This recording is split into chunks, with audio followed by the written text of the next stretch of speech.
ಗ್ರಂಥದಿಂದ ಇಂದಿನ ವಾಚನ. ಹೇ ಸರ್ವೇಶ್ವರ, ಮಹೋನ್ನತರು, ಭಯಭಕ್ತಿಗೆ ಪಾತ್ರರು ಆದ ದೇವರೇ, ನಿಮ್ಮನ್ನು ಪ್ರೀತಿಸಿ ನಿಮ್ಮ ಆಜ್ಞೆಗಳನ್ನು ಅನುಸರಿಸುವವರಿಗೆ ನೀವು ಮಾಡಿದ ವಾಗ್ದಾನಗಳನ್ನು ಪ್ರೀತಿಯಿಂದ ನೆರವೇರಿಸುತ್ತೀರಿ. ನಾವು ಪಾಪಾಪರಾಧಗಳನ್ನು ಮಾಡಿ ಕೆಟ್ಟವರಾಗಿ ನಡೆದಿದ್ದೇವೆ. ನಿಮಗೆ ವಿರುದ್ಧ ತಿರುಗಿ ಬಿದ್ದು ನಿಮ್ಮ ಆಜ್ಞಾವಿಧಿಗಳನ್ನು ತೊರೆದು ಬಿಟ್ಟಿದ್ದೇವೆ. ಅರಸರಿಗೆ, ಒಡೆಯರಿಗೆ, ಹಿರಿಯರಿಗೆ ಹಾಗೂ ಜನಮಾನ್ಯರಿಗೆ, ನಿಮ್ಮ ದಾಸರಾದ ಪ್ರವಾದಿಗಳು ನಿಮ್ಮ ಹೆಸರಿನಲ್ಲಿ ನುಡಿದ ಮಾತುಗಳಿಗೆ ನಾವು ಕಿವಿಗೊಡಲೇ ಇಲ್ಲ. ಸರ್ವೇಶ್ವರ, ನೀವು ಸತ್ಯ ಸ್ವರೂಪಿ, ನಾವು ಲಜ್ಜೆಗೆಟ್ಟವರು. ಹೌದು, ಯೆಹೂದ್ಯರು ಹಾಗೂ ಜೆರುಸಲೇಮಿನ ನಿವಾಸಿಗಳು ಈಗಾಗಲೇ ನಿಮಗೆ ವಿರುದ್ಧ ಮಾಡಿದ ದ್ರೋಹದ ನಿಮಿತ್ತ ನಿಮ್ಮಿಂದ ದೇಶ ವಿದೇಶಗಳಿಗೆ ತಳ್ಳಲ್ಪಟ್ಟಿದ್ದಾರೆ.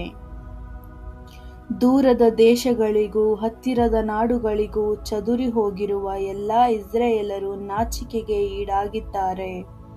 ಸ್ವಾಮಿ, ನಿಮಗೆ ವಿರುದ್ಧ ಪಾಪ ಮಾಡಿದ್ದರಿಂದ ನಾವು, ನಮ್ಮ ಅರಸರು, ಒಡೆಯರು, ಹಿರಿಯರು ನಾಚಿಕೆಗೆ ಗುರಿಯಾಗಿದ್ದೇವೆ. ನಮ್ಮ ದೇವರಾದ ಸರ್ವೇಶ್ವರ ನಮ್ಮನ್ನು ಕರುಣಿಸುವವರು, ಕ್ಷಮಿಸುವವರು ಆಗಿದ್ದಾರೆ. ಆದರೆ ನಾವು ಅವರಿಗೆ ವಿರುದ್ಧ ತಿರುಗಿ ಬಿದ್ದೆವು.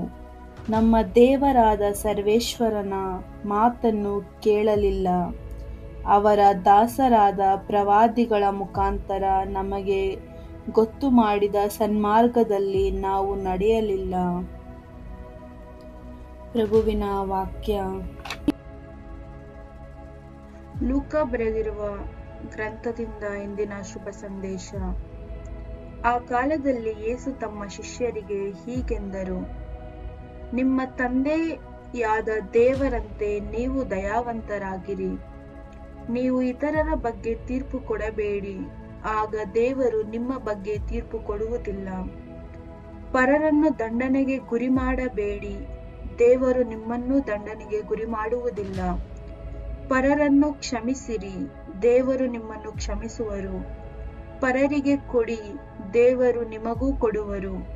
ಅಳತೆಯಲ್ಲಿ ತುಂಬಿ ತುಳುಕಿ ಅದುಮಿ ತುಳುಕುವಂತೆ ಅಳೆದು ನಿಮ್ಮ ಮಡಿಲಿಗೆ ಹಾಕುವರು.